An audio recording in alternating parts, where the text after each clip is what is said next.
Everyone online swears Linux is faster than Windows, so I deleted Windows and installed Bazzite, a gaming version of Linux, to see if it would beat my fully tweaked laptop. The only problem was I'd never used Linux before. I didn't know if it would install, if my games would work, but if I could get it working, I'd put it head to head against my fully optimized Windows to find out which one actually games better. First step was downloading Bazzite from their website. Desktop environment? What the heck is that?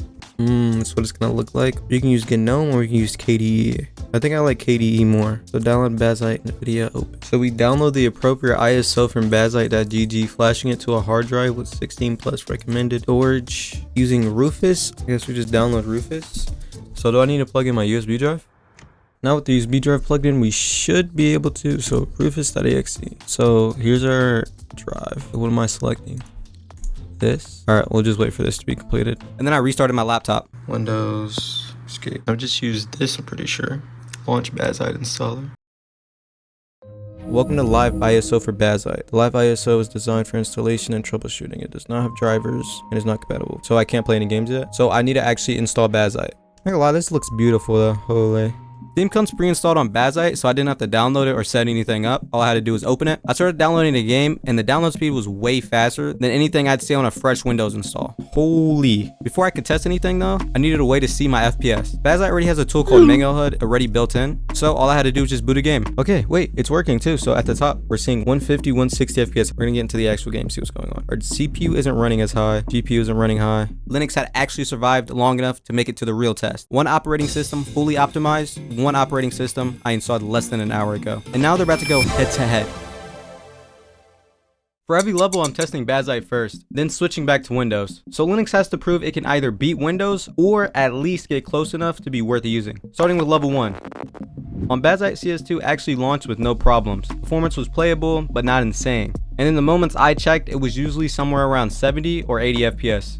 It isn't broken nor unplayable, but for CS2, I was expecting a little bit more. Then I switched over to Windows, and this is my fully optimized Windows install. So Bazzite isn't going against a random bloated Windows setup. It's going against a version of Windows I would actually use for gaming. CS2 is usually closer to the 80 to 100 FPS range, and in some moments went over 100 FPS. So level 1 goes to Windows, but CS2 is only level 1. Fortnite is the game I actually care about, and by the final level, Linux had one problem that completely changed the test.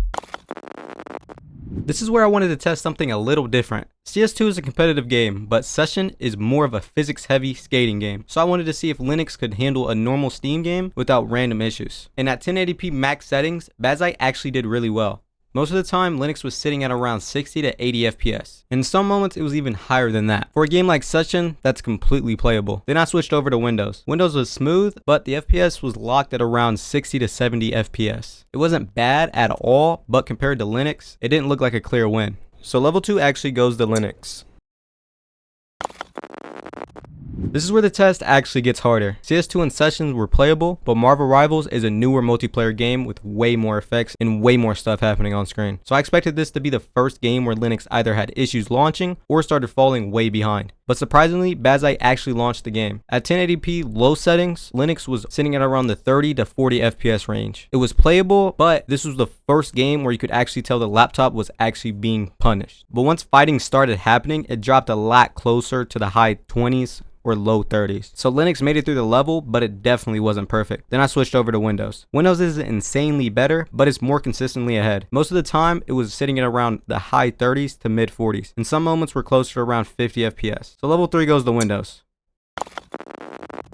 And this is the last game before Fortnite. The first few seconds on Bazzite didn't look horrible. I saw the FPS at around the 40s. So for a second, I thought Linux might actually survive this level too. But once I started swinging around the city, the FPS completely tanked. Most of the time, Linux was sitting at around 10 to 17 FPS. And for a game like Spider-Man, that's unplayable. This is a game built around fast movement, swinging through the city, and reacting quick. So when FPS drops that low, the whole game feels broken. Then I switched over to Windows, and it was a completely different story. It was on 1080p high settings as well, and the game was running at around 50 to 70 FPS. So level 4 is an easy win for Windows. And now there's only one level left.